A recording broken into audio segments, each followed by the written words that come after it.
In this real world example, we've got a steel column that is a W10 by 54. It has a couple of beams that are framing into it from one direction, and then in the other direction, we only have one beam that is framing in. Right now, what you don't see in this drawing is the rest of the structure. These drawings over here to the side are trying to give us some indication about what is happening in the rest of the structure and what it provides or does not provide in terms of lateral support for this particular column. And so it's going to take a little bit of orientation to begin to understand what's going on, but pay attention to the following kinds of things. Number one, we have a very large base plate down here, and that base plate is then connected with anchor bolts at its four corners that are pretty far spread out, at least from the scale that we see here. Now, this drawing is in no way perfectly to scale, because if this is a 12-foot height from the base plate up to this thing here, then this beam that frames in, and this base plate is like 6 foot by 6 foot, and it just doesn't happen that way. So there are some things that are a little bit out of scale here. Overall height is 22 feet high. Up to the first beam is 12 feet, up to the second beam is 10 feet, so there's your 22 feet, right? Critical here, though, is that we're told that we have a fixed base, right? And so that means that no matter what direction from now that we're looking at this column, we have a fixed end down here, right? That means no translation and no rotation that can happen at the base of the column.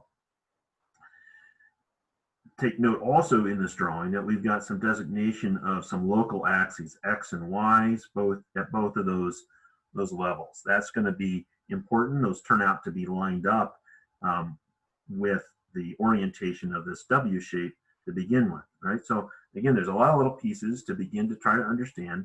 Big picture here is that we have a 210 kip axial force, and we're trying to figure out if that is an acceptable load in comparison to the Euler buckling load, or the compressive strength of this column from an elastic buckling perspective. Right now, more orientation to play with here. When we look at these columns, we tend to look at them from two different two-dimensional perspectives, so that when you go from this 3D perspective over to these two drawings, you then are only looking at what the behavior is in the plane of this paper. And that's why you see down here below this little H-like thing and then this little I-like thing. It's like you're looking up at the bottom of the column and you're seeing then this H or this I within things. And these little double lines that you see here on this drawing are indicating the edges of the flange.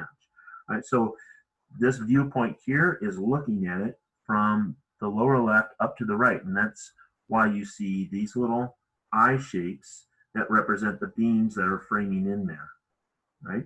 And that's why when you go over to this side, you're looking at it in essence, actually coming from this way, but you see the face of the flange, and then you have these two beams that are framing in.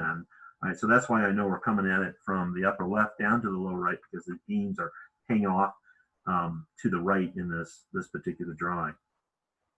All right, so that's again a part of the orientation that's going on.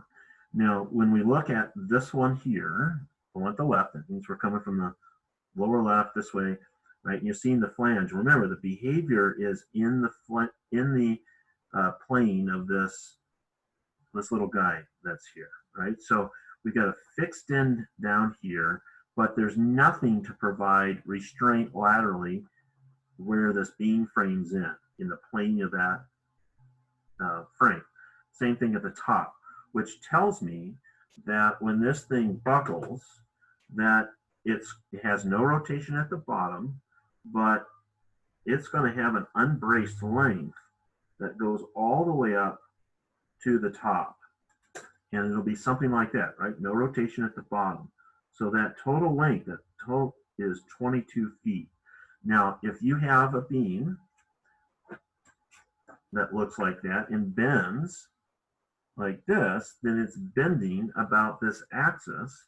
Oh, look, that's bending in that sort of conventional way that we're used to beams bending. That's buckling or bending with respect to the XX axis of this cross section. It's bending about that axis, right? And so when we want to go look at that strength, we're going to use the IX kinds of values, right? So let's go look at that x-axis one, right? The total length here, the LX, is 22 feet. That's the unbraced length. Now, that's a flagpole kind of situation. And over in our table, we see that for the flagpole situation, we'll use a K value that's 2. And so when we go get the slenderness ratio here, then that would be 2 times the length of 22 feet. And you can take it times 12 inches per foot. And then divide by the RX value that we've looked up. That's the 4.37 inches. So we want to have this be non-dimensional. So that will turn out to be inches over inches.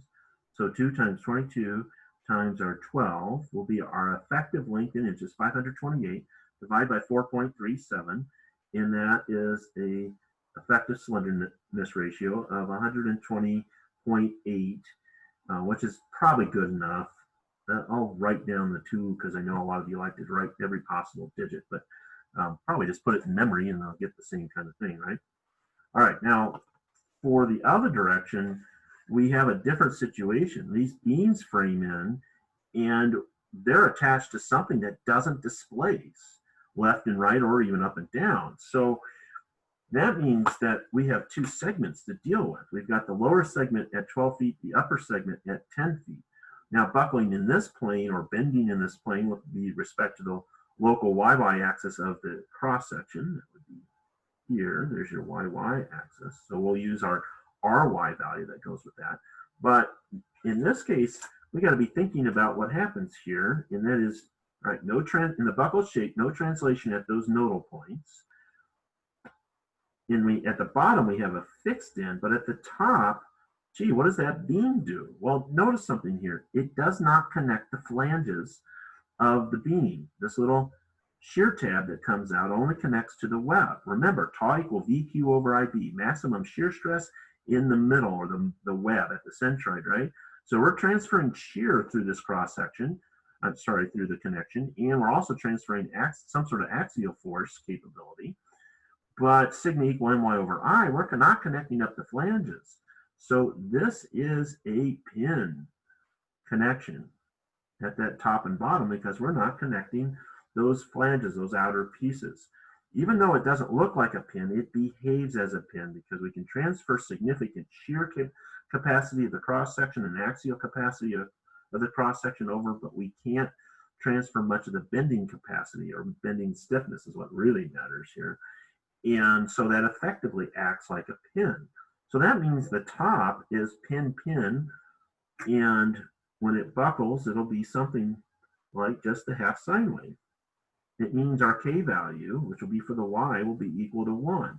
Now down below, we're going to have this fixed end. So when this thing wants to flare out, okay, it's going to also come back, oops, didn't mean to do a sharp little bend there, to a 0 rotation down here, and there's a transition in the curvature, and again, I did that really poorly.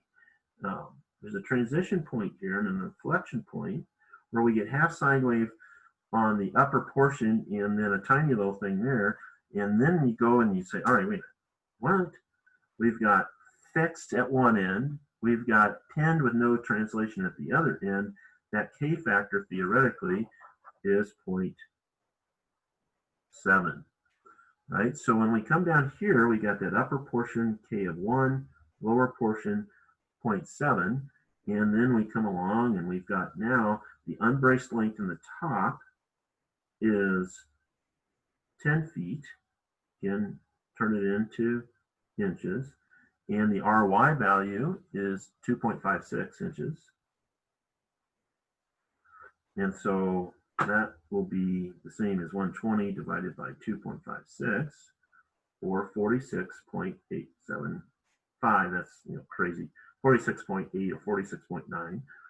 On the bottom, we'll have 0.7 times 12 feet times 12 inches per foot, divided by the same 2.56 inches.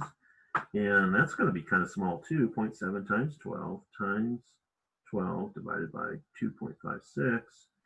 And that is even smaller, actually, because of that smaller K factor. So even though the physical and braced length was bigger, the K factor made it kind of go down.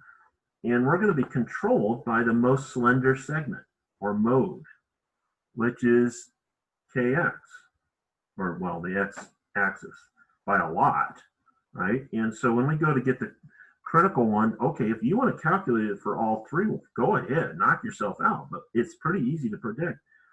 The x-axis is going to give us the smallest one, right? And so there's your 120.82 that you put in there. Remember, I put that into memory. And so we've got pi squared times 29,000 KSI divided by the square root of our slenderness ratio, and we get a critical stress, which is 2,369 KSI. You should expect those to be off the steel and on the real column. Those are pretty large stress values, right? And so we can calculate our P sub E now by just multiplying by our gross area of the cross section, which is 15.8 square inches. And we get an Euler buckling mode. That's 37,428 kips. That's much larger than our demand of 210 kips. So in that sense, it's quite safe. Now remember, that looks like a 7. You don't want that. Remember that the real column is not going to necessarily have this as its compressive strength, because there are other factors involved that we need to take account of. It does turn out that this slenderness ratio is right around the transition point between inelastic and elastic behavior in terms of buckling. So this is actually fairly close. This member, in a sense, could be perceived to be oversized. Its effective stress is 210 divided by 15.8, or 13.2 KSI. Its critical elastic buckling strength is 2369. That seems really large. I'm pretty sure that this slenderness ratio is correct, but what the heck? Let's go double check. 2 times 22 times 12, 4.37. We use the right radius of gyration, so that's 120.82. So that's right, that part. Square it, and then take the reciprocal of it, times 29,000 times pi squared, and all right. Whew. Something's going on. So let's try that all out again. Some of you may have caught on to a potential calculation error to begin with, and maybe I didn't square it. Maybe that was the problem. Maybe I thought I squared it. Could be. And I get 19.6. That makes a whole heck of a lot more sense, by the way, folks. You do sometimes get this very large Euler stress and very large Euler load, but I didn't expect it to be quite like that. Times our 15.8, and now that's 309.8, but I wouldn't call it that. I'd call it 310 kips, which is still larger than our 210. It doesn't include a required factor of safety here, but that's okay.